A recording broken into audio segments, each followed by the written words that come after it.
За баярлалаа. За юуны өмнө та гуравт амжилт хүсье. Төрөнд Бангорон дээр гишүүд асуулт асууж ирсэн. Ер нь төрийн албаны зөвлөлийн хараат ус байдлыг их яриад байгаа юм.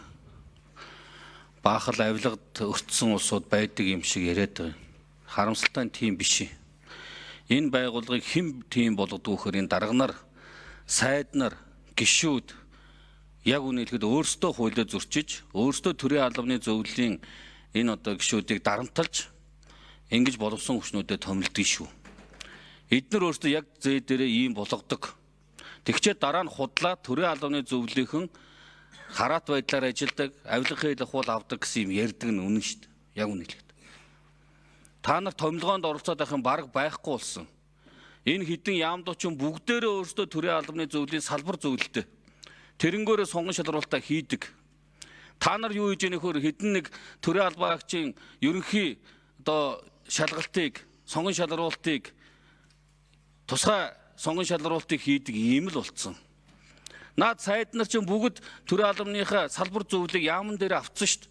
Тэрэндээ өөрсдийнхөө жинхэнэ одоо сугныхаа хүмүүсийг авцсан, дуртай хүмүүсээ дуртай үедээ халт сольдог, энийг томил гэж ингэж дарамталдаг ийм болцсон байхгүй юу? Худлаа ингэж жүжиглцгээгээд төрийн албаны зөвлөлийн хідэн гишүүдийг дандаа нэг ингэж нэг авилгачин юм шиг ингэж нийгэмд ойлгуулах ийм нэг яриад байгаа маа. Яг үнийг хэлэхэд хууль дүрмөө зөрчдөг улсуудын дарга сайд нар өөрсдөө юм байна. Албан тушаалын томилгоо болох гэхээр тэрийг инж тавь, энийг ингэ дүгнэлтийн гаргаж өг. Ийм л шахаа явдаг шүү дээ яг үнийг хэлэхэд. Тэгээ энд нь таарсан хүнээ томилуулдаг. Үгээр нь байхгүй бол тэгэл дарамталдаг ийм л байдалтай байгаа шүү дээ өнөөдөр яг үнэл. Тэгэхээр та гурав нь одоо гурвуулаа шинээр сонгогдож байна. Тийм учраас цаашдаа энэ бие даасан хараат ус байдал дээр ажиллах тал дээр үнэхээр одоо тэр ардын нам нь вэ нү, арслан нам нь вэ нү? Олон удаа сонгогдсон байна уу, туршлагатай байна уу, шин байна уу?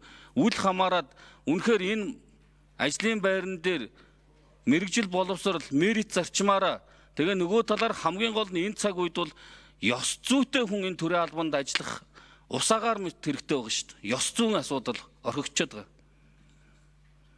Өнөөдөр ямар ч төрийн албанд ажиллаагүй эсвэл зарим нэг нь одоо авилгын хуулиар ял хэдэлсэн шалгагдж байгаа ийм усуудыг хүртэл өнөөдөр томилцсон асуудал байж байгаа шүү дээ. Яагаад ийм усуудыг томилоод идэх юм?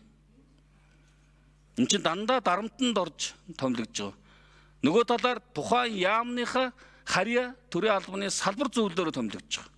Аймагуд өөрсдөө салбар зөвлөлтөө, нийслэл өөрөө салбар зөвлөлтөө, яамдууд өөрсдөө салбар зөвлөлтөө. Та нарын оролцоо тэрэн дээр бараг байхгүй. Ялын харин та нар идлээд